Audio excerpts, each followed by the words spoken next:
আমি আজকে একটা নাস্তা রেসিপি করছি। তার জন্য দেখুন আমি একটা বড় পেঁয়াজ কুচিয়ে নিয়েছি। এখানে 8টা আলু আছে, একটু আদা গ্রেট করে নিয়েছি, একটু ধনেপাতা কুচিয়ে নিয়েছি, একটু রসুন গ্রেট করে নিয়েছি, একটা কাঁচা লঙ্কা নিয়েছি। এটা দিয়ে আজকে আমি একটা নাস্তা বানাবো। ফ্রাই প্যানে সর্ষের তেল দিয়েছি, তার মধ্যে রসুন কুচিটা দিয়ে দিলাম, কাঁচা লঙ্কা কুচিটা দিয়ে দিলাম, একটু গ্রেট করা আদা দিয়ে দিলাম, পেঁয়াজটা দিয়ে দিলাম,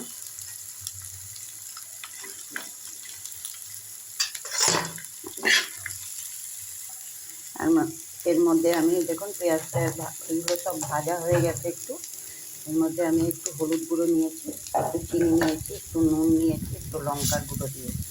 এটাকে দিয়ে এখন আমি একটু ভাজবো আবার। তারপর আমি এর মধ্যে আলু সিদ্ধগুলো দেবো।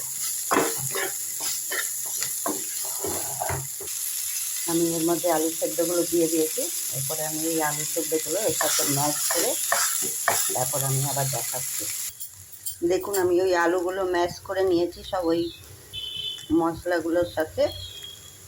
এখন আমি এর মধ্যে একটু ধনেপাতা কুচি দিয়ে দিলাম। দেখুন ধনেপাতা দিয়ে দিয়েছি এর মধ্যে, দিয়ে আমি এগুলো নেড়ে চেড়ে এখন এটাকে গ্যাস অফ করে দিয়ে আমি এখন আটা মেখেছি। আটা মেখে রুটি বেলে তার ভিতরে পুর ভরে এটাকে বানাবো। দেখুন বন্ধুরা, ওই পুরটা করে নিয়েছি। এখন আমি একটা রুটি বেলে নিয়েছি এরকম মোটা করে, দিয়ে এর মধ্যে এখন পুরগুলো আমি এইভাবে দিব, দিয়ে তারপর দেখাচ্ছি আবার। দেখুন আমি এই রুটিটার মধ্যে পুরো পুরটা দিয়ে দিয়েছি, দিয়ে আমি উপর দিয়ে আরেকটা রুটি দিয়ে দিলাম, দিয়ে এটাকে আমি পেঁচিয়ে তারপর আবার দেখাচ্ছি।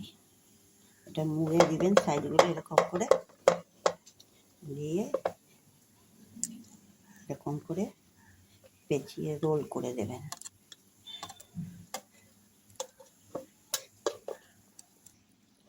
এটাকে এরকম করে পিস করে কাটবেন, পিস করে কেটে তারপরে এগুলোকে এরকম করে বসিয়ে একটু বাটি দিয়েও চেপে দিতে পারেন, হাত দিয়েও চেপে দিতে পারেন।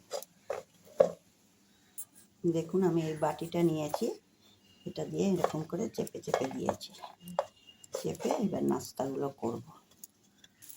দেখুন আমি ফ্রাই প্যানের মধ্যে ওইগুলো চেপে চেপে বড় করে দিয়েছি, দিয়ে এগুলো দিয়ে দিয়েছি ফ্রাই প্যানে, দিয়ে এখন সাদা তেল দিয়ে একসাথে অনেকগুলো হয়ে যাবে। দেখুন নাস্তাগুলো হয়ে গেছে, এগুলো এখন সস দিয়ে টমেটো সস দিয়ে সবাইকে দেবো খেতে। দেখুন আমার নাস্তাগুলো কেমন হয়েছে, এইভাবে একবার বানিয়ে খাবেন, খেতে কিন্তু খুবই টেস্টিও হয়, আর বাচ্চারাও দেখে খুব খুশি হয়ে যাবে এরকম একটা পরোটা পেলে। ওদের টিফিন বক্সেও দিতে পারবেন এরকম টিফিন বাচ্চাদের।